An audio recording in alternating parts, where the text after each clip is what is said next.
என்ன மாற்றங்கள்? எம்எல்ஏ ஒருத்தர் இது தமிழ்நாடு அரசியலுக்கு ஆரோக்கியமானதல்ல.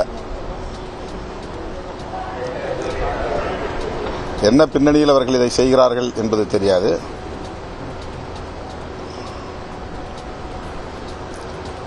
இது அதிமுகவினுடைய உட்கட்சி விவகாரமாகவும் கடந்து செல்ல முடியவில்லை.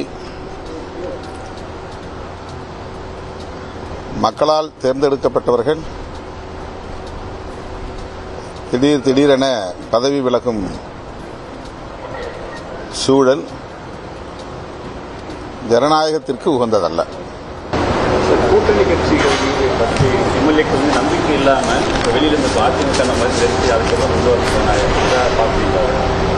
இது உங்களுடைய யூகமான கேள்வி.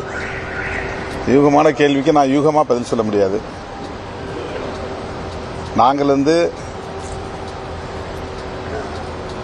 தாவேக ஆட்சி அமைப்பதற்கு ஆதரவு நல்கி இருக்கிறோம்.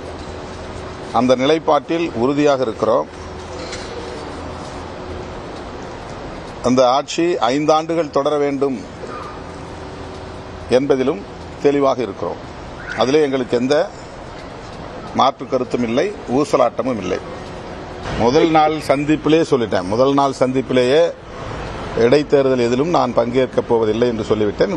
ஊடகங்கள் ஊகங்களாக செய்திகளை பரப்புகிறார்கள். தாவேகாவுக்கு எந்த ஒரு அழுத்தத்தையும் நாங்கள் தரவில்லை. நாங்கள் இந்த இலாக்காவை மாற்றித்தாருங்கள் என்றும் கேட்கவில்லை. திருச்சி கிழக்கிலே போட்டியிட வேண்டும் என்ற கோரிக்கையும் நாங்கள் வைக்கவில்லை. இவையெல்லாம் ஊடகங்களே பரப்புகிற ஊகங்களாக இருக்கின்றன. விடுதலை சிறுத்தைகள் கட்சி அப்படி எந்த ஒரு அழுத்தத்தையும் தாவேகாவுக்கு தர